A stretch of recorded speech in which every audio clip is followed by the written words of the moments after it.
ಎಲ್ಲರಿಗೂ ನಮಸ್ಕಾರಗಳು. ಇಂದು ನಾವು ಭಾರತಕ್ಕೆ ಯುರೋಪಿಯನ್ನರು ಎಂತಕ್ಕಂಥ ಒಂದು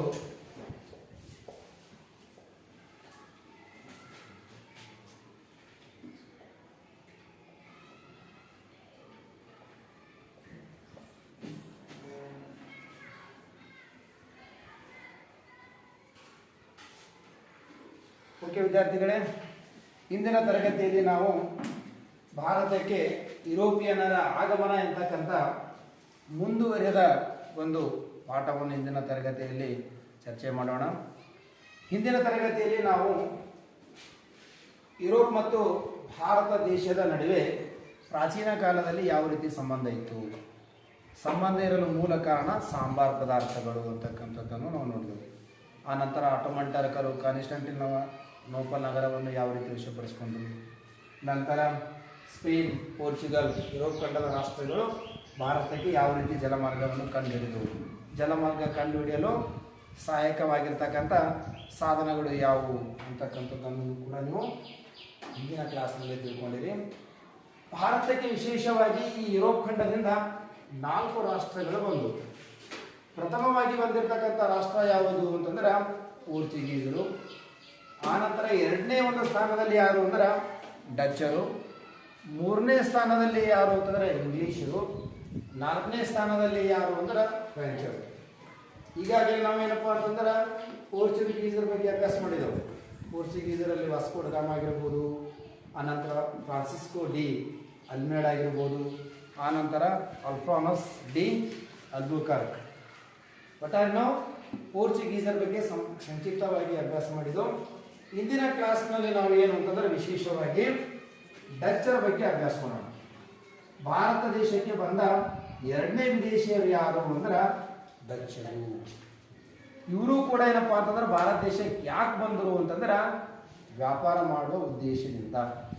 ವಿಶೇಷವಾಗಿ ಈ ಡಚ್ಚರನ್ನು ಈಗಿನ ಒಂದು ಸಂದರ್ಭದಲ್ಲಿ ಹಾಲೆಂಡ್ ದೇಶದವರು ಅಥವಾ ಇವರು ಇನ್ನೊಂದು ಹೆಸರು ಕರೀತಾರೆ, ಏನು ಅಂತಂದ್ರೆ ನೆದರ್ಲ್ಯಾಂಡ್ ದೇಶದವರು ಅಂತಲೂ ಕೂಡ ಕರೀತಾರೆ. ಹಾಲೆಂಡ್ ಮತ್ತು ನೆದರ್ಲ್ಯಾಂಡ್ ಎರಡು ಒಂದೇ. ಆ ಒಂದು ದೇಶಕ್ಕೆ ಸೇರಿದವರು ಯಾರು ಅಂತಂದ್ರೆ ಡಚ್ಚರು. ಈ ಡಚ್ಚರಿಗೆ ಏನು ಅನಿಸ್ತು ಅಂತಂದ್ರೆ ಪೂರ್ವ ದೇಶದಲ್ಲಿ ಬರ್ತಕ್ಕಂಥ ಭಾರತ ಮತ್ತು ಚೀನಾ ಅಂತಕ್ಕಂಥ ಒಂದು ರಾಷ್ಟ್ರಗಳಲ್ಲಿ ಅಪಾರ ಪ್ರಮಾಣದಲ್ಲಿ ಸಾಂಬಾರ್ ಪದಾರ್ಥಗಳಿಗೆ ಸಂಬಂಧಪಟ್ಟ ವಸ್ತುಗಳಿವೆ, ಅವುಗಳನ್ನು ತರಲು ವ್ಯಾಪಾರ ಮಾಡಬೇಕು ಅಂತ ತಿಳ್ಕೊಂಡು ಪೂರ್ವ ದೇಶ ಜೊತೆ ವ್ಯಾಪಾರ ಮಾಡುವ ಸಲುವಾಗಿ ಇವ್ರೇನ್ ಮಾಡ್ತಾರ ಅಂತಂದ್ರ ಡಚ್ಚರು ಭಾರತ ದೇಶಕ್ಕೆ ಬರ್ತಾರ. ಬರಕ್ಕಿಂತ ಪೂರ್ವದಲ್ಲಿ ಇವ್ರೇನ್ ಮಾಡ್ತಾರ ಅಂತಂದ್ರ ಕ್ರಿಸ್ತ ಶಕ 1602ರಲ್ಲಿ ಯುನೈಟೆಡ್ ಈಸ್ಟ್ ಇಂಡಿಯಾ ಕಂಪನಿ, ಅದಕ್ಕೆ ಇನ್ನೊಂದು ಹೆಸರನ್ನು ಕರೀತಾರೆ ಡಚ್ ಈಸ್ಟ್ ಇಂಡಿಯಾ ಕಂಪನಿ ಅಂತನೂ ಕೂಡ ಕರೀತಾರೆ. ಡಚ್ ಈಸ್ಟ್ ಇಂಡಿಯಾ ಕಂಪನಿ ಅಂದ್ರೂ ಕೂಡ ಒಂದೇ, ಯುನೈಟೆಡ್ ಈಸ್ಟ್ ಇಂಡಿಯಾ ಕಂಪನಿ ಅಂದ್ರೂ ಕೂಡ ಒಂದೇ. ಆ ಕಂಪನಿಯನ್ನು 1602ರಲ್ಲಿ ಸ್ಥಾಪನೆ ಮಾಡಿಕೊಳ್ತಾರೆ ಅವರು. ಹಾಗಾದ್ರೆ ಈ ಡಚ್ ಈಸ್ಟ್ ಇಂಡಿಯಾ ಕಂಪನಿಯ ಮೂಲ ಉದ್ದೇಶ ಏನು ಅಂತಂದ್ರ ಪೂರ್ವ ದೇಶಗಳಲ್ಲಿ ಹೋಗಿ ವ್ಯಾಪಾರ ಮಾಡಿ ಲಾಭ ಗಳಿಸುವುದು. ಹಾಗಾದ್ರೆ ಪೂರ್ವ ದೇಶ ಅಂದ್ರೆ ಯಾವ್ರಿ? ಫಸ್ಟ್ ಅವ್ರ ಕಣ್ಣಿಗೆ ಕಂಡಿದ್ದು ಯಾವುದು ಅಂದ್ರ ಭಾರತ ದೇಶ. ಭಾರತ ದೇಶ. ಎರಡನೇದೇನಪ್ಪ ಅಂತಂದ್ರ ಸುಮಾತ್ರ, ಜಾವ, ಇಂಡೋನೇಷಿಯಾ,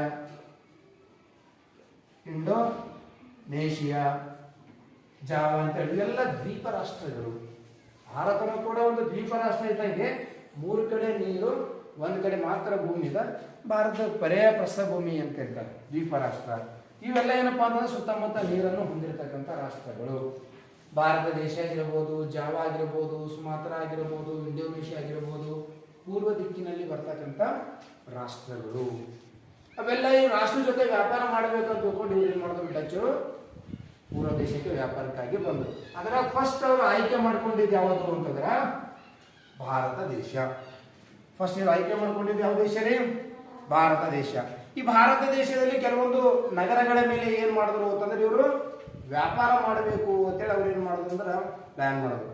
ಅದು ವಿಶೇಷವಾಗಿ ಏನಪ್ಪಾ ಅಂದ್ರೆ ಭಾರತದಲ್ಲಿ ಸೂರತ್, ಗುಜರಾತ್ ಅಂತಕ್ಕಂಥ ಒಂದು ರಾಜ್ಯದಲ್ಲಿ ಬರ್ತಕ್ಕಂಥ ರಾಷ್ಟ್ರ.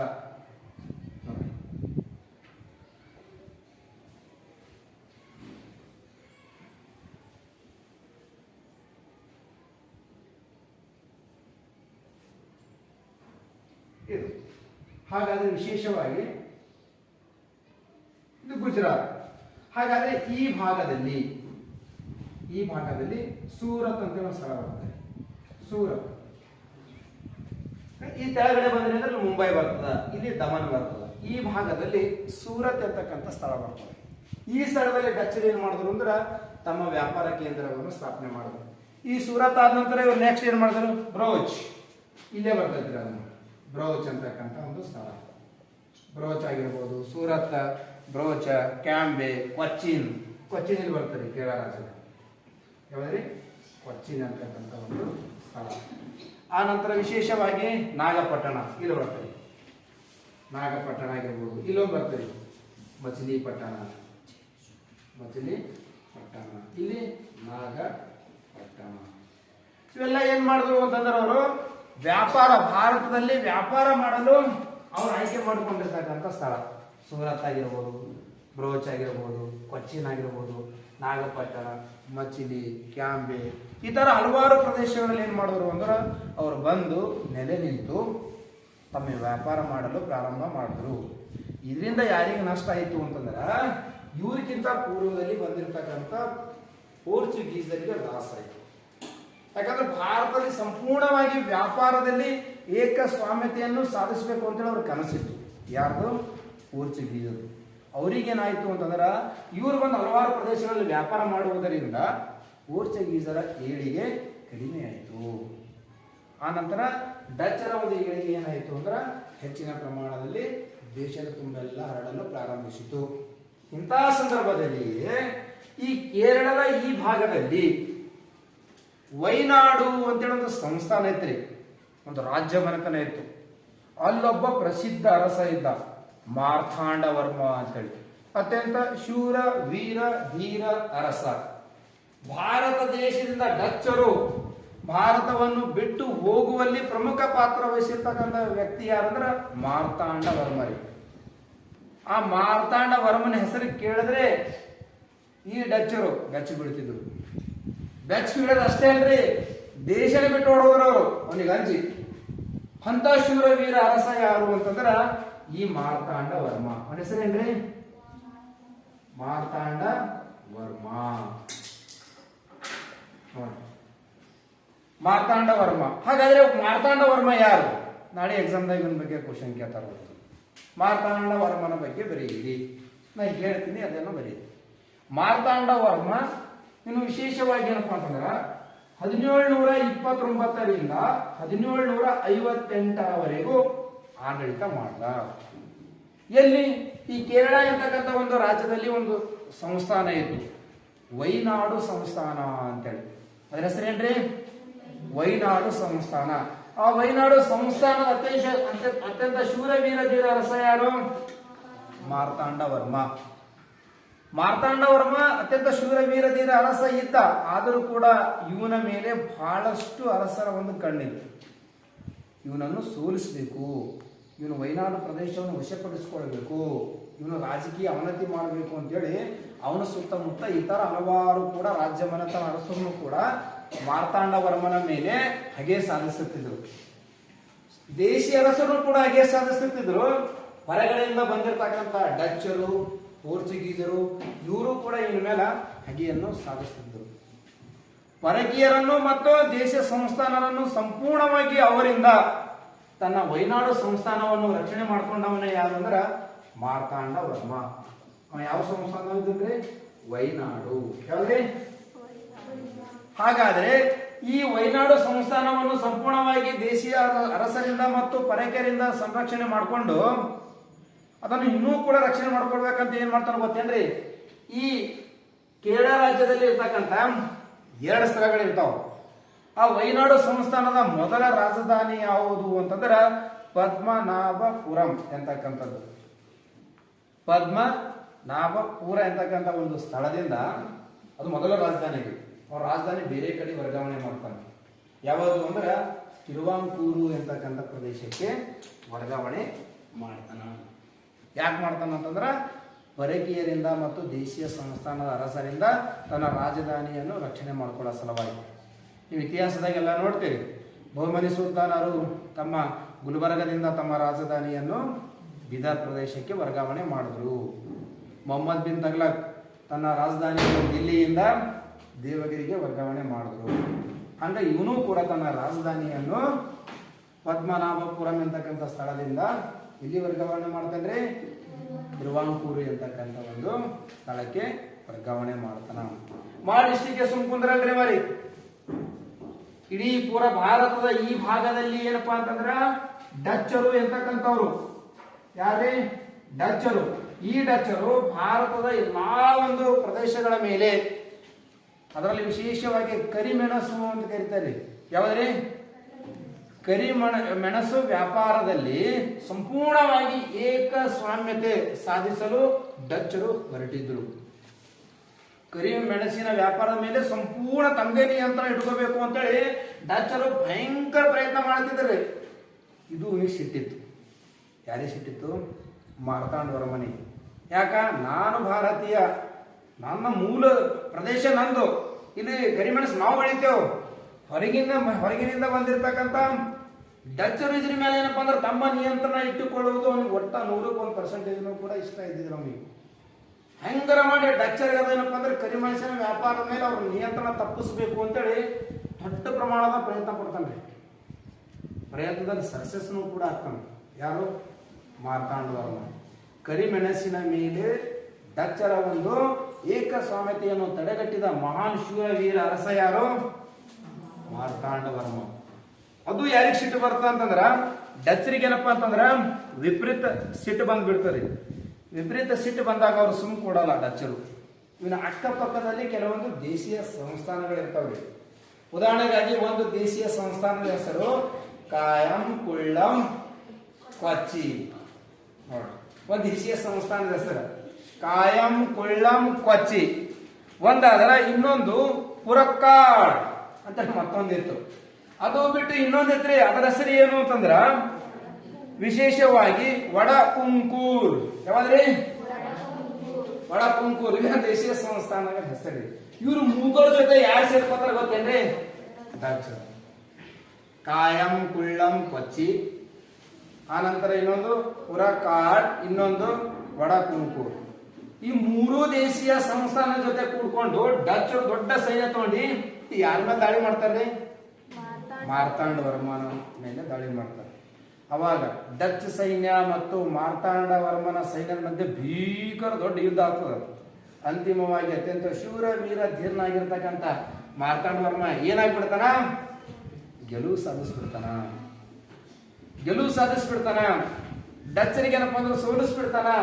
ಅಪಾರ ಪ್ರಮಾಣದಲ್ಲಿ ಡಚ್ಚರಿಗೆ ಏನಾಗ್ತದ? ನಷ್ಟ ಆಗ್ಬಿಡ್ತದ. ಅಷ್ಟಿಗೆ ಸುಮ್ಕುಂದ್ರಲ್ಲ ಅವರೇ.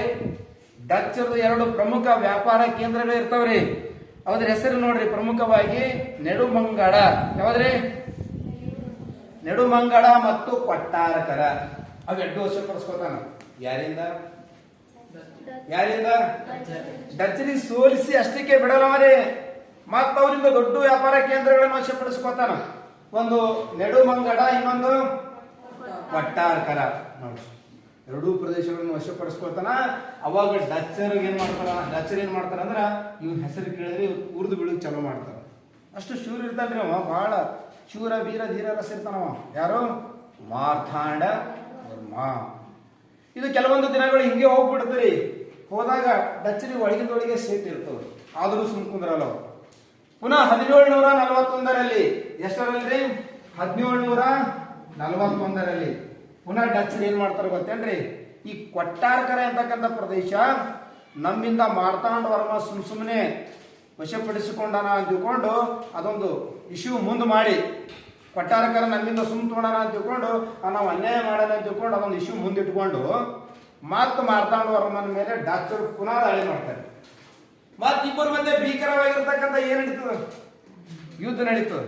ಆ ಯುದ್ಧದಲ್ಲಿ ಕೂಡ ಮಾರ್ತಾಂಡ ವರ್ಮ ಸೈನಿಕರು ಡಚ್ಚರನ್ನು ಹೊಡೆದಿ ಓಡಿಸ್ಬಿಡ್ತಾರೆ.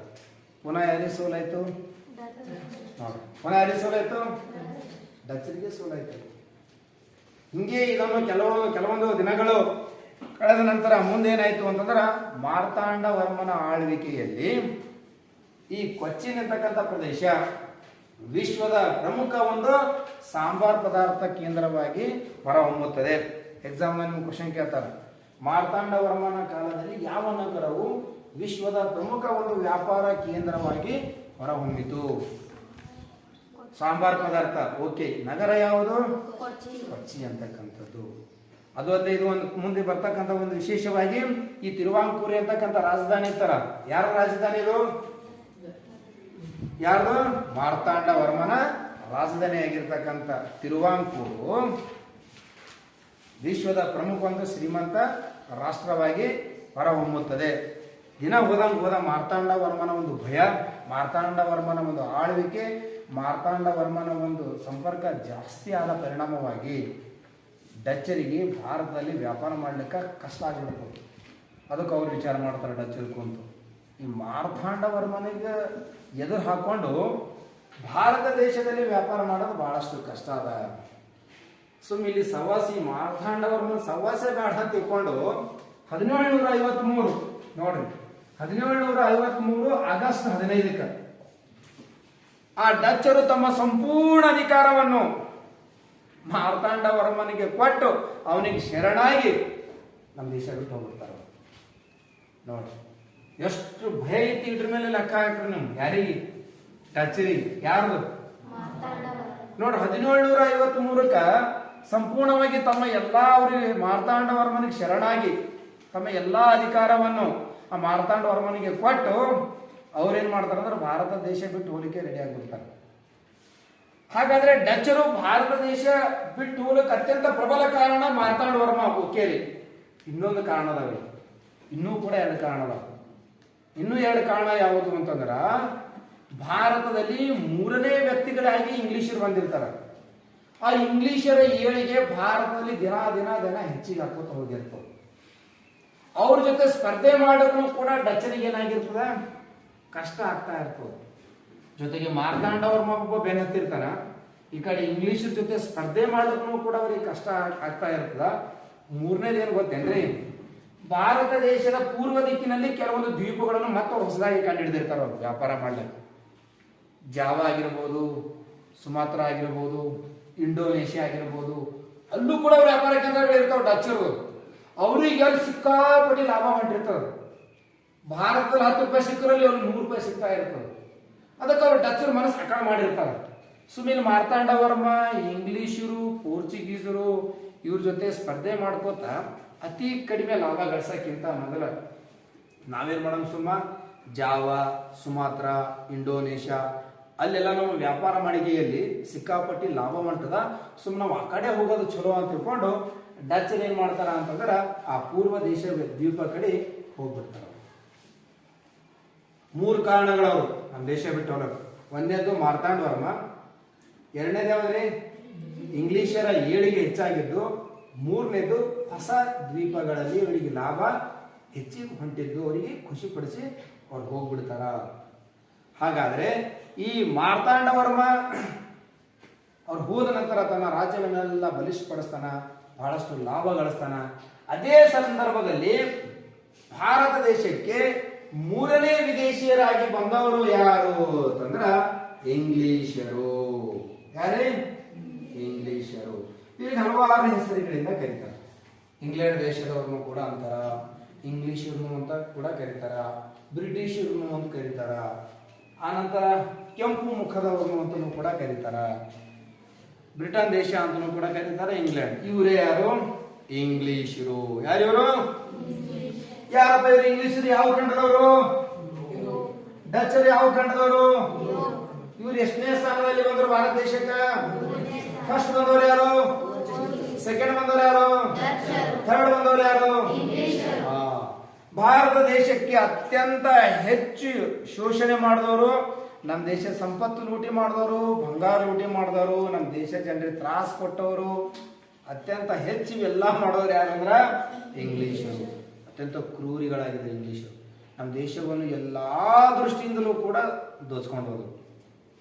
ನಮ್ಮ ದೇಶದ ಸಾಹಿತ್ಯ ಆಗಿರ್ಬೋದು, ನಮ್ಮ ದೇಶದ ಏನಪ್ಪಾ ಅಂದ್ರೆ ಸಂಪತ್ತಾಗಿರ್ಬೋದು, ಹಣ ಆಗಿರ್ಬೋದು, ನೈಸರ್ಗಿಕ ಸಂಪನ್ಮೂಲ ಆಗಿರ್ಬೋದು, ನಮ್ಮ ದೇಶದ ಜನ ಆಗಿರ್ಬೋದು, ಎಲ್ಲವನ್ನು ದೋಚಿದವ್ರು ಯಾರು? ಇಂಗ್ಲಿಷರು. ಇವ್ರ ಬಗ್ಗೆ ಸ್ವಲ್ಪ ನೋಡಮ್ರಿ. ಹಾಗಾದ್ರೆ ಇವರು ಇಂಗ್ಲಿಷರು ನಮ್ಮ ದೇಶಕ್ಕೆ ಯಾವಾಗ ಬಂದರು? ಹಾಗಾದ್ರೆ ಈ ಇಂಗ್ಲಿಷರು ಅಥವಾ ಬ್ರಿಟಿಷರು ಯುರೋಪ್ ಖಂಡದಲ್ಲಿ ಬರ್ತಕ್ಕಂಥ ಒಂದು ಪುಟ್ಟ ರಾಷ್ಟ್ರ, ಸಣ್ಣ ರಾಷ್ಟ್ರ ಅದು. ಆ ಇಂಗ್ಲಿಷರು ಏನ್ ಮಾಡ್ತಾರ ಅಂತಂದ್ರ 1600 ಡಿಸೆಂಬರ್ 31ಕ್ಕೆ ಇಂಗ್ಲೆಂಡ್ನಲ್ಲಿ ಒಬ್ಬಕ್ಕೆ ರಾಣಿ ಇರ್ತಾರೆ. ಆಕಿನ ಹೆಸರು ಏನು ಅಂದ್ರ ರಾಣಿ ಎಲಿಜಬೆತ್. ಆ ರಾಣಿ ಎಲಿಜಬೆತ್ ಪೂರ ಇಂಗ್ಲೆಂಡ್ ದೇಶ ಆಕಿನ ಕೈದಾಗ, ಆಕಿ ಏನ್ ಹೇಳ್ತಾಳ ಅದೇ ನಡೀತದ ಇಂಗ್ಲೆಂಡ್ ದೇಶದಾಗ. ಆ ಇಂಗ್ಲೆಂಡ್ ದೇಶದಲ್ಲಿ ಒಬ್ಬಕ್ಕೆ ರಾಣಿ ಇದ್ದಳು, ಆಕಿನ ಹೆಸರು ಏನು ಅಂದ್ರ ರಾಣಿ ಎಲಿಜಬೆತ್.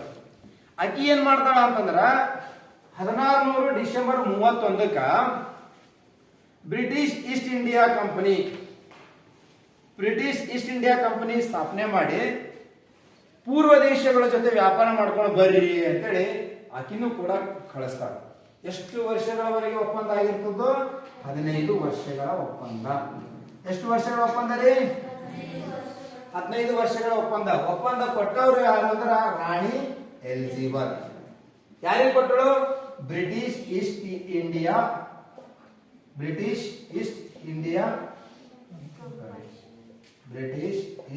India company. ಈ ಕಂಪನಿಗೆ ರಾಣಿ ಎಲಿಜಬೆತ್ 1600ರಲ್ಲಿ 15 ವರ್ಷಗಳವರೆಗೂ ನೀವು ಪೂರ್ವ ದೇಶಗಳ ಜೊತೆ ಹೋಗಿ ವ್ಯಾಪಾರ ಮಾಡ್ಕೊಂಡು ಬರ್ರಿ ಅಂತೇಳಿ ಪರ್ಮಿಷನ್ ಕೊಡ್ತಾಳೆ. ಈಗಿನ ಪರ್ಮಿಷನ್ ಸಿಕ್ಕ ನಂತರ, ಈಗಿನ ಪರ್ಮಿಷನ್ ಪಡೆದುಕೊಂಡ ನಂತರ ಕ್ರಿಸ್ತ ಶಕ 1613ರಲ್ಲಿ ಭಾರತ ದೇಶಕ್ಕೆ ಇಂಗ್ಲೆಂಡ್ ದೇಶದ ಒಬ್ಬ ರಾಯಭಾರಿ ಬರ್ತಾನೆ. ಅವಾಗ ನಮ್ಮ ದೇಶದಲ್ಲಿ ಯಾರು ಅರಸ ಇರ್ತಾರ ಅಂತಂದ್ರ ಮೊಘಲ್ ಮನೆತನದ ಅತ್ಯಂತ ವಿಲಾಸಿ ಜೀವನ ನಡೆಸ್ತಕ್ಕಂಥ ವ್ಯಕ್ತಿ ಜಹಾಂಗೀರ್ ಇರ್ತಾರೆ. ಯಾರಿರ್ತಾರೆ? ಜಹಾಂಗೀರ್ ಇರ್ತಾರೆ. ಅವಾಗ ನಮ್ಮ ದೇಶದೆಲ್ಲ ಸಂಪೂರ್ಣವಾಗಿ ಜಹಾಂಗೀರ್ನ ಆಳ್ವಿಕೆ ಇರ್ತದೆ. ಅವಾಗ ಏನ್ ಮಾಡ್ತಾನ 1613ರಲ್ಲಿ ಇಂಗ್ಲೆಂಡ್ ದೇಶದ ಒಬ್ಬ ರಾಯಭಾರಿ ನಮ್ಮ ದೇಶದಲ್ಲಿ ಆಳ್ವಿಕೆ ಮಾಡ್ತಕ್ಕಂಥ ಜಹಾಂಗೀರ್ ಭೇಟಿ ಆಗ್ತಾನೆ. ಭೇಟಿಯಾಗಿ ಏನ್ ಹೇಳ್ತಾನ ಅಂದ್ರೆ, ನಾನು ಭಾರತ ದೇಶದ ಸೂರತ್ ಅಂತಕ್ಕಂಥ ಸ್ಥಳದಲ್ಲಿ ಒಂದು ವ್ಯಾಪಾರ ಕೇಂದ್ರ ಅಥವಾ ಒಂದು ಮಳಿಗೆ ಅಥವಾ ಒಂದು ಫ್ಯಾಕ್ಟರಿ ಸ್ಥಾಪನೆ ಮಾಡಲಿಕ್ಕೆ ನೀವು ನಮ್ಗೆ ಪರ್ಮಿಷನ್ ಕೊಡಬೇಕು, ಅಥವಾ ಫರ್ಮಾನು ಅಂದ್ರೆ ಏನು? ಅನುಮತಿ ಪತ್ರ ಅಥವಾ ಲೈಸೆನ್ಸ್ ಅಥವಾ ಪರ್ಮಿಷನ್ ಕೊಡಬೇಕು ಅಂತೇಳಿ ಕೇಳ್ಕೊತಾನ. ಅವ ಏನ್ ಮಾಡ್ತಾನ ಜಹಾಂಗೀರ, ನಮಗೂ ಲಾಭ ಬರ್ತದಲ್ಲ ಆಯ್ತು ಅಂತ ತಿಳ್ಕೊಂಡು ಅವ ಏನ್ ಮಾಡ್ತಾನ, ನಿಮಗೆ ಸೂರತ್ ಅಂತಕ್ಕಂಥ ಸ್ಥಳ ಇಲ್ಲಿ ಬರ್ತಾನೆ. ಈ ಸೂರತ್ ಅಂತಕ್ಕಂಥ ಸ್ಥಳದಲ್ಲಿ ವ್ಯಾಪಾರ ಮಾಡ್ಲಿಕ್ಕೆ ಬ್ರಿಟಿಷರಿಗೆ ಅನುಮತಿ ಕೊಟ್ಟು ಬಿಡ್ತಾನ. ಇಲ್ಲಿ ಚಾಲ ನೋಡಪ್ಪ 1613 ಎಲ್ಲಿ ಬಂದು ಎಂಟ್ರಿ ಕೊಟ್ಟರು ಅವರು? ಸೂರತ್. ಫಸ್ಟ್ ಬ್ರಿಟಿಷರು ಬಂದು ತಳ ಊರಿದ್ದಲ್ಲಿ ಸೂರತ್. ಯಾವ ವರ್ಷ? 1613. ಯಾರು ಪರ್ಮಿಷನ್ ಕೊಟ್ಟರು? ಯಾರು ಕೊಟ್ಟರು? ಜಹಾಂಗೀರ್. ಬ್ರಿಟಿಷರಿಗೆ ಅಷ್ಟೇ ಬೇಕಾಗಿತ್ತು. ಮೊದಲು ಭಾರತ ದೇಶದಾಗ ತಳ ಊರಲ್ಲಿ ಬೇಕಾಗಿತ್ತು ಅವ್ರಿಗೆ. ಅದು ಮುಂದಿಂದ ಅವ್ರ ಕೆಲಸ ಅವ್ರು ಚಾಲೂ ಮಾಡಿದ್ರು. ಮುಂದೇನಾಯ್ತು? 1613ಕ್ಕ ಬರೀ ಸೂರತ್ ಅಂತಕ್ಕಂಥ ಒಂದೇ ಸ್ಥಳದಲ್ಲಿ ವ್ಯಾಪಾರ ಕೇಂದ್ರ ಸ್ಥಾಪನೆ ಮಾಡಿದ್ರು. ಮುಂದ 1617ಕ್ಕೆ ಏನ್ ಮಾಡಿದ್ರು ಅಂತಂದ್ರ, ಒಂದನೇ ಇಂಗ್ಲೆಂಡ್ ದೇಶದಲ್ಲಿ ರಾಜ್ಯ, ಒಂದನೇ ಜೇಮ್ಸ್ ಅಂತಕ್ಕಂಥ ವ್ಯಕ್ತಿಯ ರಾಯಭಾರಿ ಆಗಿರ್ತಕ್ಕಂಥ ಸರ್ ಥಾಮಸ್ ರೋ. ನೋಡ್ರಿ, ಇಂಗ್ಲೆಂಡ್ ದೇಶದಲ್ಲಿ ಒಬ್ಬ ರಾಜ ಇರ್ತಾನ, ಅವನ ಹೆಸರೇನು? ಒಂದನೇ ಜೇಮ್ಸ್ ಅಂತಕ್ಕಂಥ ರಾಜನ ಒಬ್ಬ ರಾಯಭಾರಿ ಬರ್ತಾನ್ರಿ. ಅಂದ್ರೆ ರಾಜನ ಪರವಾಗಿ ಒಬ್ಬ ರಾಯಭಾರಿ ಭಾರತ ದೇಶಕ್ಕೆ ಬಂದು ಪುನಃ ಏನ್ ಮಾಡ್ತಾನ ಅಂತಂದ್ರೆ 3 ಸ್ಥಳಗಳಲ್ಲಿ ವ್ಯಾಪಾರ ಮಳಿಗೆಗಳನ್ನು ಸ್ಥಾಪನೆ ಮಾಡ್ಲಿಕ್ಕೆ ಮತ್ತೆ ಅನುಮತಿ ಪಡ್ಕೋತಾನ. ಆ 3 ಸ್ಥಳಗಳು ಯಾವುದು ಅಂತಂದ್ರ, ಇಲ್ಲಿ ಉತ್ತರ ಪ್ರದೇಶದಲ್ಲಿ ಬರ್ತಕ್ಕಂಥ ಒಂದು ಆಗ್ರಾ ಅಂತಕ್ಕಂಥ ಒಂದು ಸ್ಥಳ. ಯಾವ್ದ್ರಿ? ಆಗ್ರಾ ಆಗಿರ್ಬೋದು. ಗುಜರಾತ್ ರಾಜ್ಯದಲ್ಲಿ ಬರ್ತಕ್ಕಂಥ ಅಹಮದಾಬಾದ್. ಆ ನಂತರ ಇನ್ನೊಂದು ಯಾವುದು ಅಂತಂದ್ರ ಆಗ್ರಾ ಆಗಿರಬಹುದು, ಅಹಮದಾಬಾದ್. ಇನ್ನೊಂದು ಯಾವುದು? ಬ್ರೋಚ್. ಅಹಮದಾಬಾದ್, ಬ್ರೋಚ್, ಆಗ್ರಾ. ಈ 3 ಸ್ಥಳಗಳಲ್ಲಿ ಮತ್ತೆ ಬ್ರಿಟಿಷರ್ ಏನಪ್ಪಾ ಅಂತಂದ್ರೆ 1617ಕ್ಕ ವ್ಯಾಪಾರ ಮಾಡ್ಲಿಕ್ಕೆ ಪರ್ಮಿಷನ್ ತಗೋತಾರೆ. ಎಷ್ಟಾದವ್ರ ಸ್ಥಳಗಳು? ಸೂರತ್, ಬ್ರೋಚ್, ಅಹಮದಾಬಾದ್, ಇನ್ನೊಂದು ನೋಡಿ. ಇಷ್ಟ ಮೇಲೆ ತಿಳ್ಕೊಳ್ರಿ, ಹಂತ ಹಂತವಾಗಿ ತಮ್ಮ ವ್ಯಾಪಾರ ಮಳಿಗೆಗಳನ್ನು ಭಾರತದಲ್ಲಿ ಯಾವ ರೀತಿ ಅವರು ಪ್ರಸಾರ ಮಾಡ್ತಾರೆ ನೋಡಿ ಬ್ರಿಟಿಷರು.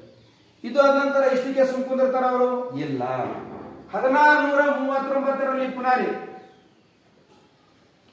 1639ರಲ್ಲಿ ಅವ್ರು ಏನ್ ಮಾಡ್ತಾರ ಅಂತಂದ್ರೆ ವಿಶೇಷವಾಗಿ ಆ ಚಂದ್ರಗಿರಿ ಅಂತಕ್ಕಂಥ ಒಂದು ಪ್ರದೇಶದಲ್ಲಿ ಒಬ್ಬ ರಾಜ ಇರ್ತಾನೆ. ಆ 1639ರಲ್ಲಿ ಆ ಚಂದ್ರಗಿರಿ ಅಂತಕ್ಕಂಥ ಪ್ರದೇಶದಲ್ಲಿರುವ ರಾಜ್ಯನಿಂದ ಮದ್ರಾಸ್ ಅಂತಕ್ಕಂಥ ಒಂದು ಪ್ರದೇಶದಲ್ಲಿ ಒಂದಿಷ್ಟು ಭೂಮಿ ತೋತಾರ, ಒಂದಿಷ್ಟು ಭೂಮಿ ಪಡ್ಕೋತಾರ. ಆ ರಾಜಾಗ ಮನವೊಲಿಸಿ ಒಂದಿಷ್ಟು ಭೂಮಿ ಏನಪ್ಪಾ ಅಂದ್ರೆ ಅಲ್ಲಿ ತಗೊಂಡು ಅಲ್ಲೊಂದು ಕೋಟೆನೆ ಕಟ್ಬಿಡ್ತಾರೆ. ಅವ್ರು ಚಾಲು ಮಾಡಿದ್ರು ನೋಡಿ, ಕೋಟೆನೆ ಕಟ್ಲಿಕ್ಕೆ ಚಾಲು ಮಾಡ್ತಾರ. ಕೋಟೆ ಕಟ್ಟರ ಅರ್ಥ ಏನ್ರಿ? ಫಿಕ್ಸ್ ನಾವ್ ಇಲ್ಲೇ ಇರ್ತೇವೆ ಅಂದಂಗೆ ರೀ. ಒಂದು ಕೋಟೆ ಕಟ್ಟರು ಎಲ್ಲಿ? ಮದ್ರಾಸ್ ಅಂತಕ್ಕಂಥ ಸ್ಥಳದಲ್ಲಿ ಒಂದಿಷ್ಟು ಜಾಗ ತಗೊಂಡು ರಾಜನ ಪರ್ಮಿಷನ್ ಪಡ್ಕೊಂಡೆ. ಆ ಚಂದ್ರಗಿರಿ ಅಂತಕ್ಕಂಥ ಪ್ರದೇಶದಲ್ಲಿ ಒಬ್ಬ ರಾಜ ಇದ್ದ, ಪರ್ಮಿಷನ್ ಪಡ್ಕೊಂಡೆ ಮದ್ರಾಸ್ ಪ್ರದೇಶದ ಒಂದಿಷ್ಟು ಜಾಗ ತಗೊಂಡು ಕೋಟೆ ಕಟ್ಟರು. ಆ ಕೋಟೆ ಹೆಸರೇನು? ಸೈಂಟ್ ಜಾರ್ಜ್ ಫೋರ್ಟ್ ಎಂತಕ್ಕಂಥ ಕೋಟೆಯನ್ನೇ ಕಟ್ಟಿಬಿಟ್ರು. ಆ ಮದ್ರಾಸ್ ಎಲ್ಲಿ ಬರ್ತದ? ಸೈಂಟ್ ಜಾರ್ಜ್ ಫೋರ್ಟ್ ಈ ಸ್ಥಳದ ಕೋಟೆ ಕಟ್ಟರು. ಅರ್ಥ ಮಾಡ್ಕೊಳ್ರಿ, ಇಲ್ಲೂ ಕೂಡ ಅವ್ರ ಮಳಿಗೆವ, ಇಲ್ಲೂ ಕೂಡ ಅವ್ರ ಮಳಿಗೆವ, ಇಲ್ಲೂ ಕೂಡ ಅವ್ರ ಮಳಿಗೆ ಸ್ಥಾಪನೆ ಮಾಡಿದ್ರು. ದೇಶದ ಎಲ್ಲಾ ದಿಕ್ಕಿನಲ್ಲಿ ತಮ್ಮ ವ್ಯಾಪಾರ ಕೇಂದ್ರಗಳನ್ನು ಹಂತ ಹಂತವಾಗಿ ಸ್ಥಾಪನೆ ಮಾಡ್ಕೊತಾ ಹೋದ್ರು. ಇಲ್ಲೊಂದು ಕೋಟೆನ ಕಟ್ಟಿಬಿಟ್ರು ಅವರು, ಸೈಂಟ್ ಜಾರ್ಜ್ ಫೋರ್ಟ್ ಕೋಟೆ. ಇದು ಆದ ನಂತರ ಅವರು ಅಷ್ಟಿಗೆ ಸುಮ್ಕುಂದ್ರರು, ವ್ಯಾಪಾರ ಭಂಚಾಕ್ ನಡೀತವ್ರು. ದಿನ ಹೋದಂಗ ಭಾರತದಲ್ಲಿ ವ್ಯಾಪಾರ ಮಾಡುವುದರಿಂದ ಅವ್ರಿಗೆ ಏನ್ ಸಿಗ್ಲತ್ತು? ಲಾಭ ಸಿಗ್ಲತ್ತು. ಅವ್ರಂದ್ರು ಭಾರತ ದೇಶದ ನಮ್ ವ್ಯಾಪಾರವಾದ ಪ್ರಮಾಣ ಇನ್ನೂ ಕೂಡ ಹೆಚ್ಚಿಗೆ ಮಾಡಮಿ ಅಂತ ತಿಳ್ಕೊಂಡು ಹೆಚ್ಚಿಗೆ ಮಾಡೋದು ಚಾಲೂ ಮಾಡಿದ್ರು. ಅದೇ ಸಂದರ್ಭದಲ್ಲಿ 1668 ರೀ, ಮತ್ತೆ ನೋಡ್ರಿ 1668 ಏನ್ ಮಾಡ್ತಾರ ಅಂತಂದ್ರ ಇಂಗ್ಲೆಂಡ್ ದೇಶದ 2ನೇ ಚಾರ್ಲ್ಸ್, ಯಾರೇ 2ನೇ ಚಾರ್ಲ್ಸ್ ಅಂತಕ್ಕಂಥ ವ್ಯಕ್ತಿಯ ಅಧೀನದಲ್ಲಿ ಇದು ಬಾಂಬೆ ಅಂತಕ್ಕಂಥ ನಗರ ಇಲ್ಲಿ ಬರ್ತದೆ. ಯಾವ್ದ್ರಿ? ಬಾಂಬೆ. ಇನ್ನೊಂದು ಹೆಸರಿಂದ ಕೂಡ ಕರೀತಾರೆ, ಮುಂಬೈ ಅಂತಾರ, ಬೊಂಬೈ ಅಂತಾರ, ಕೂಡ ಕರೀತಾರೆ. ಬಾಂಬೆ ಇಲ್ರಿ. ಅವ ಏನ್ ಮಾಡ್ತಾನೆ? ಇಂಗ್ಲೆಂಡ್ ದೇಶದಲ್ಲಿ ಇರ್ತಕ್ಕಂಥ ಅರಸ 2ನೇ ಚಾರ್ಲ್ಸ್ ಆ ಬಾಂಬೆ ಅಂತಕ್ಕಂಥ ನಗರವನ್ನು ಈ ಇಂಗ್ಲೆಂಡ್ ದೇಶದವರ ಪರವಾಗಿ ಭಾರತದಲ್ಲಿ ವ್ಯಾಪಾರ ಮಾಡ್ತಕ್ಕಂಥ ಬ್ರಿಟಿಷ್ ಈಸ್ಟ್ ಇಂಡಿಯಾ ಕಂಪನಿಗೆ ಬಾಡಿಗೆ ಕೊಟ್ಬಿಡ್ತಾನೆ 10 ಪೌಂಡ್ಗಳಿಗೆ. ಎಷ್ಟು ಪೌಂಡ್ಗಳಿಗೆ? 10 ಪೌಂಡ್ಗಳಿಗೆ ಬಾಡಿಗೆನೂ ಕೂಡ ಕೊಟ್ಬಿಡ್ತಾನೆ. ಅಂದ್ರೆ ಈ ಮುಂಬೈನು ಬಾಂಬೆನೂ ಕೂಡ ಬ್ರಿಟಿಷರ ಅಧೀನಕ್ಕೆ ಹೋಗಲಿ ಅನ್ನೋ ಉದ್ದೇಶ. ಮದ್ರಾಸ್ ಹೋಯ್ತು, ಬಾಂಬೆ ಹೋಯ್ತು, ಅಡ್ಡಿಗೆ ಸುಮ್ ಕುಂದಿರ್ತಾರೆ ಏನ್ರಿ? ಇಲ್ಲ. 1690ಕ್ಕ ಮತ್ತೆ ಮುಂದೆ ನೋಡ್ರಿ ಅವ್ರ ಹಂತ ಹೆಂಗಿರ್ತದ? 1690ರಲ್ಲಿ ಬಂಗಾಳ ಪ್ರದೇಶ, ಬಂಗಾಳದಾಗ ಒಬ್ಬ ರಾಜ್ಯಪಾಲ ಇರ್ತಾನೆ. ಬಂಗಾಳದ ರಾಜ್ಯಪಾಲನಿಂದ ಹೂಗ್ಲಿ ನದಿಯ ಸಮೀಪದಲ್ಲಿ, ಯಾವ ನದಿಯ ಸಮೀಪದಲ್ಲಿ ಹೇಳ್ತಾರೊಳಗೆ, ಹೂಗ್ಲಿ ನದಿಯ ದಂಡೆಯ ಮೇಲೆ ಅಥವಾ ಹೂಗ್ಲಿ ನದಿಯ ಸಮೀಪದಲ್ಲಿ 3 ಹಳ್ಳಿಗಳನ್ನು ತಗೊಂಡ್ಬಿಡ್ತಾರೆ ಇವರು. 3 ಹಳ್ಳಿಗಳಿರ್ತಾವ್ರಿ ಅಲ್ಲಿ ಹೂಗ್ಲಿಯ ನದಿಯ ದಡದ ಮೇಲೆ. ಒಂದು ಸೂತ ನೂತಿ, ಇನ್ನೊಂದು ಕಲ್ಕತ್ತಾ, ಹೊತ್ತು ನೋಡ್ರಿ ಕಲ್ಕತ್ತಾ, ಇನ್ನೊಂದು ಗೋವಿಂದಪುರ. ಗೋವಿಂದಪುರ ಆಗಿರ್ಬೋದು, ಕಲ್ಕತ್ತಾ ಆಗಿರ್ಬೋದು, ಸೂತ ನೂತ ಆಗಿರ್ಬೋದು. ಆ 3 ಪ್ರದೇಶಗಳನ್ನು ಅಥವಾ 3 ಗ್ರಾಮಗಳನ್ನು, ಹಳ್ಳಿಗಳನ್ನು ಇವ್ರು ತಗೊಂಡು ಇಲ್ಲೊಂದು ಕೋಟೆ ಕಟ್ಬಿಡ್ತಾರೆ. ಮತ್ತೆ ಆ ಕೋಟೆ ಹೆಸರು ಏನು ಅಂದ್ರ ವಿಲಿಯಂ ಕೋಟೆ. ಫೋರ್ಟ್ ವಿಲಿಯಂ ಕೋಟೆ ನೋಡಿ. ಎಲ್ಲಿ ಅಂತಂದ್ರ ಈ ಭಾಗದಲ್ಲಿ. ಈ ಭಾಗದಲ್ಲಿ ಯಾವ ಪ್ರಸಿದ್ಧ ನಗರದಲ್ಲಿ? ಕಲ್ಕತ್ತಾ. ಯಾವ್ದ್ರಿ? ಇಲ್ಲಿ ಹುಗ್ಲಿ ನದಿನೂ ಕೂಡ ಇಲ್ಲೇ ಬರ್ತದ್ರಿ. ಹುಗ್ಲಿ ನದಿ ಇಲ್ಲೇ ಬರ್ತದೆ. ಈ ಹುಗ್ಲಿ ನದಿಯ ದಡದ ಮೇಲೆ 3 ಹಳ್ಳಿಗಳನ್ನು ತಗೊಂಡ್ಬಿಡ್ತಾರ. ಒಂದು ಸೂತನೂತಿ, ಇನ್ನೊಂದು ಕೋಲ್ಕತ್ತಾ, ಇನ್ನೊಂದು ಗೋವಿಂದಪುರ. ಈ 3 ಏನಪ್ಪ ಅಂದ್ರೆ ಹಳ್ಳಿಗಳನ್ನು ಸೇರಿಸಿ ಇಲ್ಲೊಂದು ಕೋಟೆ ಕಟ್ತಾರ. ಆ ಕೋಟೆ ಹೆಸರು ಏನು ಅಂದ್ರ ಫೋರ್ಟ್ ವಿಲಿಯಂ ಕೋಟೆ. 2 ಕೋಟೆಗಳನ್ನು ಇಲ್ಲಿ ಮದ್ರಾಸ್ದಾಗ ಒಂದು ಕಟ್ಟ್ಯಾರ ಅವರು. ಯಾವ್ದು ಕೋಟೆ ಕಟ್ಟ್ಯಾರ ಅವರು? ಸೈಂಟ್ ಜಾರ್ಜ್ ಫೋರ್ಟ್ ಕೋಟೆ. ಇಲ್ಲೊಂದು ಕಲ್ಕತ್ತಾದ ಒಂದು ಕಟ್ಟರು. ಯಾವುದು? ಫೋರ್ಟ್ ವಿಲಿಯಂ ಕೋಟೆ ಎಂತಕ್ಕಂಥದ್ದು. ಈ ರೀತಿ ಬ್ರಿಟಿಷರು ಏನ್ ಮಾಡಿದ್ರು ಅಂದ್ರೆ ಭಾರತದಲ್ಲಿ ಹಂತ ಹಂತವಾಗಿ ತಮ್ಮ ವ್ಯಾಪಾರ ಕೇಂದ್ರಗಳನ್ನು ಅಭಿವೃದ್ಧಿಪಡಿಸಿದ್ರು. ಮುಂದೆ ಅವ್ರು ಏನ್ ಮಾಡಿದ್ರು ಅಂದ್ರ ಬಾಂಬೆ, ಮದ್ರಾಸ್, ಕಲ್ಕತ್ತಾ ಆ 3 ತಮ್ಮ ಪ್ರಮುಖ ವ್ಯಾಪಾರ ಕೇಂದ್ರಗಳನ್ನಾಗಿ ಮಾಡಿಕೊಂಡ್ರು. ಈಗ ನೋಡಿ, ವಾಸ್ತವಿಕ ಜೀವನದಲ್ಲಿ ಈಗನೂ ಕೂಡ ಬಾಂಬೆ ಭಾರತದಲ್ಲಿ ಅತಿ ಪ್ರಸಿದ್ಧಿ ಪಡೆದಿರತಕ್ಕಂಥ ನಗರ, ಮದ್ರಾಸ್ ಅತಿ ಪ್ರಸಿದ್ಧಿ ಪಡೆದಿರತಕ್ಕಂಥ ನಗರ, ಕಲ್ಕತ್ತಾ ಅತಿ ಪ್ರಸಿದ್ಧ ಪಡೆದಿರತಕ್ಕಂಥ ನಗರ. ಈ ಸದ್ಯ ಈ ಮೂರು ನಗರಗಳ ಮೇಲೆ ಹಿಂದಿನ ಕಾಲದಲ್ಲಿ ಯಾರ ಆಳ್ವಿಕೆ ಇತ್ತು? ಬ್ರಿಟಿಷರು. ಯಾಕಂದ್ರೆ ಈ ಕಡೆದೆಲ್ಲ ವ್ಯಾಪಾರ ಇದು ನೋಡ್ಕೊಳ್ತಿತ್ತು, ಈ ಕಡೆದೆಲ್ಲ ವ್ಯಾಪಾರ ಇದು ನೋಡ್ಕೊಳ್ತಿತ್ತು, ಈ ಕಡೆದೆಲ್ಲ ವ್ಯಾಪಾರ ಇದು ನೋಡ್ಕೊಳ್ತಿತ್ತು. ಎಷ್ಟು ಹುಷಾರವರು! ಮೂರು ದಿಕ್ಕಿನಲ್ಲಿ ಒಂದೊಂದು ಪ್ರಬಲವಾಗಿರ್ತಕ್ಕಂಥ ಕೋಟೆಯನ್ನು ಕಡಿದ್ರು. ಮೊದಲು ಪ್ರಬಲವಾದ ಮುಂದೆ ಸೈನಿಕ ಪಡೆಯನ್ನು ಕೂಡ ಇಟ್ಟರು ಅವರು. ಯಾರು? ಬ್ರಿಟಿಷರು. ಹೀಗೆ ಅವ್ರ ವ್ಯಾಪಾರ ದೊಡ್ಡದಾದಂಗ ಮುಂದೇನು ಮಾಡಿದ್ರು ಅಂದ್ರೆ ಈ ಕಲ್ಕತ್ತಾನೇ ತಮ್ಮ ಒಂದು ಆಡಳಿತದ ಕೇಂದ್ರ ಸ್ಥಾನವನ್ನಾಗಿ ಅಂದ್ರೆ ಏನ್ರಿ ರಾಜಧಾನಿಯನ್ನಾಗಿ ಮಾಡ್ಕೊಂಡ್ರು ಬ್ರಿಟಿಷರು. ಬ್ರಿಟಿಷರ ಮೊದಲ ರಾಜಧಾನಿ ಯಾವುದು? ಕಲ್ಕತ್ತಾ. ನಂತರ ದೆಹಲಿ ಆಯ್ತವರು, ನಂತರ ದೆಹಲಿ ಮಾಡ್ಕೊಂಡ್ರು. ಫಸ್ಟ್ ಬ್ರಿಟಿಷರ ಒಂದು ಆಡಳಿತದ ಪ್ರಧಾನ ಕೇಂದ್ರ ಕಚೇರಿ ಅವರ ರಾಜಧಾನಿ ಯಾವುದು ಅಂದ್ರೆ ಕಲ್ಕತ್ತಾ ರೀ. ನಂತರ ಇಲ್ಲಿ ಬರ್ತಕ್ಕಂಥ ದೆಹಲಿ ಹೌದು ಎರಡನೇ ರಾಜಧಾನಿಯನ್ನಾಗಿ ಅವರು ಮುಂದೆ ಮಾಡಿಕೊಂಡ್ರು. ಈ ರೀತಿಯನ್ನಾಗಿ ಏನಪ್ಪಾ ಅಂದ್ರ ಬ್ರಿಟಿಷರು ಏನು ಮಾಡಿದ್ರು, ಹಂತ ಹಂತವಾಗಿ 18ನೇ ಶತಮಾನದ ಒಂದು ಉತ್ತರಾರ್ಧ ಪೂರ್ವದಲ್ಲಿ ಕಲ್ಕತ್ತಾ ರಾಜಧಾನಿ ಮಾಡಿಕೊಂಡು ಎಲ್ಲಾ ಕಡೆ ತಮ್ಮ ವ್ಯಾಪಾರವನ್ನು ಸ್ಥಾಪನೆ ಮಾಡಿದ್ರು. ಎಲ್ಲೆಲ್ಲ ಅವ್ರ ಆಳ್ವಿಕೆ ಅದ, ಎಲ್ಲೆಲ್ಲ ಅವ್ರ ವ್ಯಾಪಾರ ಅದ ಬ್ರಿಟಿಷರು, ಅಲ್ಲೆಲ್ಲ ತಮ್ಮದೇ ಕಾನೂನುಗಳನ್ನು ಜಾರಿ ತರಲು ಚಾಲೂ ಮಾಡಿದ್ರು. ಅವು ನಾಗರಿಕ ಕಾನೂನು ಆಗಿರಬಹುದು, ಅಪರಾಧ ಕಾನೂನುಗಳಾಗಿರ್ಬೋದು, ಸಿವಿಲ್ ಆಗಿರ್ಬೋದು, ಕ್ರಿಮಿನಲ್ ಆಗಿರ್ಬೋದು, ಇವೆಲ್ಲ ಸಂಬಂಧಪಟ್ಟಂಗೆ ತಾವೇ ಕಾನೂನು ಮಾಡಲು ಚಾಲೂ ಮಾಡಿದ್ರು. ಯಾರೇ? ಬ್ರಿಟಿಷರು. ಈ ರೀತಿ ಬ್ರಿಟಿಷರು ಭಾರತದ ಎಲ್ಲಾ ಒಂದು ಕಡೆಗಳಲ್ಲಿ ಹಂತ ಹಂತವಾಗಿ ವ್ಯಾಪಾರ ಮಾಡ್ಲಿಕ್ಕೆ ಬಂದರು. ವ್ಯಾಪಾರ ಮಾಡ್ಕೋತಾನೆ ದೇಶದ ಒಂದು ಆಂತರಿಕ ವಿಷಯದಲ್ಲಿ ಕೈ ಹಾಕಿ ಭೂ ಪ್ರದೇಶಗಳನ್ನು ವಶಪಡಿಸಿಕೊಂಡು ಅಲ್ಲಿ ಕೋಟೆಗಳನ್ನು ಕಟ್ಟಿ ವ್ಯಾಪಾರ ಮಾಡಲು ಪ್ರಾರಂಭಿಸಿದರು. ಆಳ್ವಿಕೆಯನ್ನು ಕೂಡ ಸ್ಟಾರ್ಟ್ ಮಾಡಿದ್ರು. ಯಾರವರು? ಇಂಗ್ಲಿಷರು. ಅಥವಾ ಇವರಿಗೆ ಇನ್ನೊಂದು ಹೆಸರಿನ ಕರೀತಾರ ಬ್ರಿಟಿಷರು. ಯಾರು? ಬ್ರಿಟಿಷರು. ಹಾಗಾದ್ರೆ ಇವರ ಆಳ್ವಿಕೆ ಭಾರತದಲ್ಲಿ ವ್ಯಾಪಾರ ಭಯಂಕರ ಚಲೋ ಇತ್ತು. ಇಂತಹ ಸಂದರ್ಭದಲ್ಲಿ ಇನ್ನೊಬ್ಬರು ವಿದೇಶಿಯರು ನಮ್ಮ ದೇಶಕ್ಕೆ ಬರ್ತಾರ. ಅವ್ರು ಯಾರು? ಫ್ರೆಂಚರು. ಯಾರೇ? ಫ್ರೆಂಚರು. ನೋಡಿ, ಫಸ್ಟ್ ಬಂದವರು ಯಾರು? ಪೋರ್ಚುಗೀಸರು. ಸೆಕೆಂಡ್ ಬಂದವರು ಯಾರು? ಡಚ್ಚರು. ಥರ್ಡ್ ಬಂದವರು ಯಾರು? ಕೊನೆಯದಾಗಿ ಬಂದವರು ಇವರು. ನಾವೇನು ಕಂಡಿದ್ದೇವು? ನಾವು ಕೂಡ ಭಾರತ ದೇಶದಲ್ಲಿ ವ್ಯಾಪಾರ ಮಾಡಿ ಲಾಭ ಗಳಿಸ್ತೀವಿ ಅಂತ ತಿಳ್ಕೊಂಡು ಇವ್ರು ಏನ್ ಮಾಡ್ತಾರೆ ಗೊತ್ತೇನ್ರಿ? ಭಾರತ ದೇಶಕ್ಕೆ 1464ರಲ್ಲಿ ಫ್ರೆಂಚ್ ಈಸ್ಟ್ ಇಂಡಿಯಾ ಕಂಪನಿಯನ್ನು ಸ್ಥಾಪನೆ ಮಾಡ್ತಾರೆ ಇವರು. ಎಷ್ಟದಾಗ್ರಿ? 1464ರಲ್ಲಿ ಫ್ರೆಂಚ್ ಈಸ್ಟ್ ಇಂಡಿಯಾ ಕಂಪನಿ. ಈ ಫ್ರೆಂಚ್ ಈಸ್ಟ್ ಇಂಡಿಯಾ ಕಂಪನಿ ಇವರು ಕೂಡ ಯಾವ ಕಂಡದವ್ರಿ ಇವರು? 1464ಕ್ಕೆ ಫ್ರೆಂಚ್ ಈಸ್ಟ್ ಇಂಡಿಯಾ ಕಂಪನಿ ಅಂತೇಳಿ ಒಂದು ಕಂಪನಿ ಕೂಡ ಸ್ಥಾಪನೆ ಮಾಡ್ಕೋತಾರ. ಮಾಡ್ಕೊಂಡಾದ ನಂತರ ಇವೆಲ್ಲ ಏನು ಪ್ರಾರಂಭದಲ್ಲಿ ಬಂದಿರತಕ್ಕಂಥ ಈ ಪೋರ್ಚುಗೀಸರ್ ಆಗಿರ್ಬೋದು, ಡಚ್ಚರ್ದು, ಇಂಗ್ಲಿಷ್ ಎಲ್ಲ ಏನಪ್ಪಾ ಅಂದ್ರೆ ಖಾಸಗಿ ಕಂಪನಿಗಳಿದ್ವು. ದೇಶದ ಅನುಮತಿ ಪಡ್ಕೊಂಡು ಬಂದಿದ್ರು, ಬಟ್ ಅವೆಲ್ಲ ಖಾಸಗಿದ್ದು. ಬಟ್ ಇದು 1464ರಲ್ಲಿ ಇರ್ತಕ್ಕಂಥ ಫ್ರೆಂಚ್ ಈಸ್ಟ್ ಇಂಡಿಯಾ ಕಂಪನಿ ಸರ್ಕಾರ ಕಂಪನಿ ಆಗಿತ್ತು. ಅಂದ್ರೆ ಫ್ರೆಂಚ್ ಸರ್ಕಾರ ಕಳಿಸಿತ್ತು.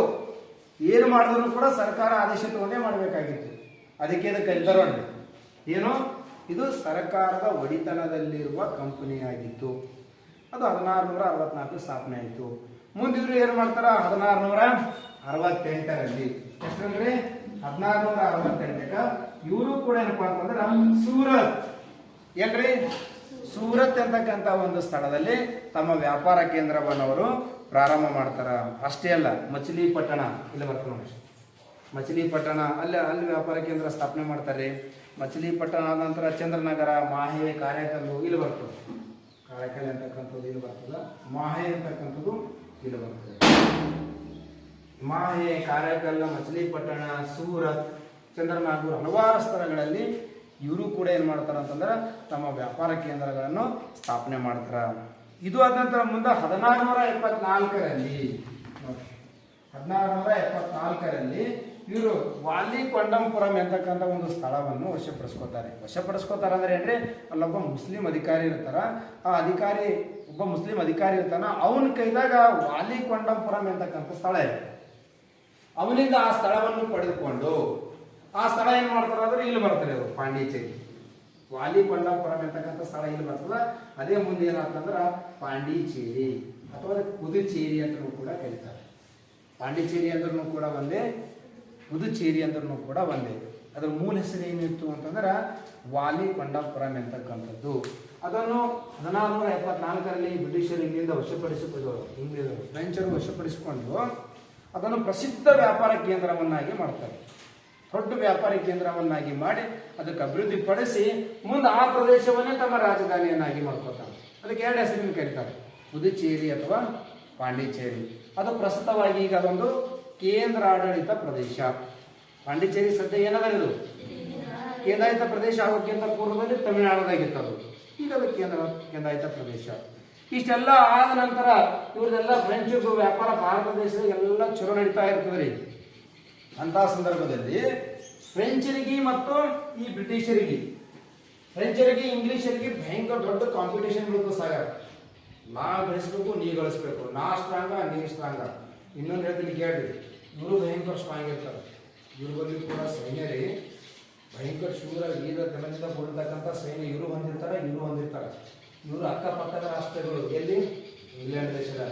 ನಮ್ಮಲ್ಲಿ ಚೀನಾ ಭಾರತ ನಾವಿದ್ದೇವಲ್ಲ, ಈ ಚೀನಾದವರು ನಾವು ದೊಡ್ಡವರು, ನಾವು ಶ್ರೇಷ್ಠ ಅಂತಾರೆ. ಭಾರತದವರು ನಾವು ನಿಮ್ಗಿಂತ ಸ್ಟ್ರಾಂಗ್ ಇದೆಯಾ ಅಂತೇಳಿ ನಾವು ಅಂತೇವಲ್ಲ. ಈಗ ಹಂಗೆ ಅವ್ರಿಗೆ ಜಗಳಾರಿ ಅಲ್ಲಿ ಅವೆರಡು ಇಲ್ಲಿ ಬಂದಿರ್ತಾವೆ.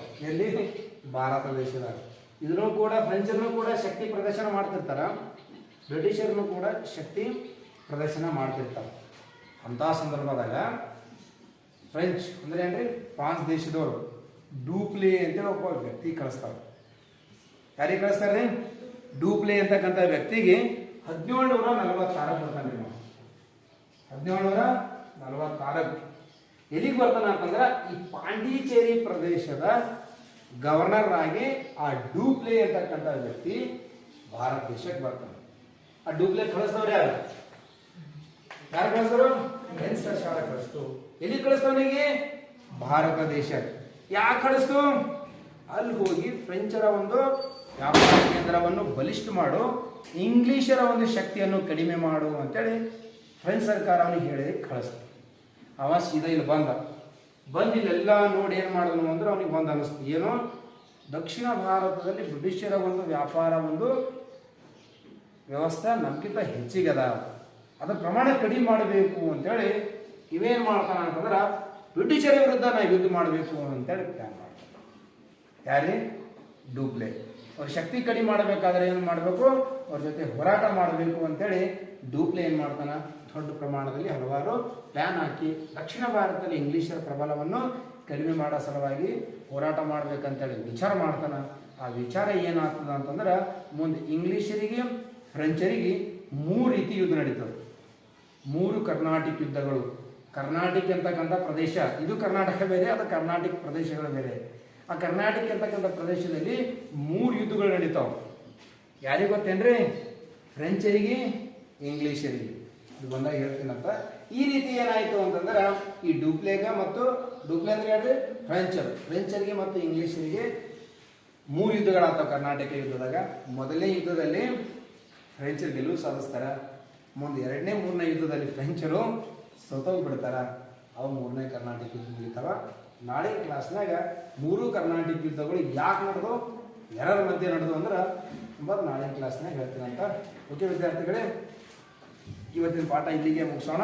ಎಲ್ಲರಿಗೂ ಧನ್ಯವಾದಗಳು.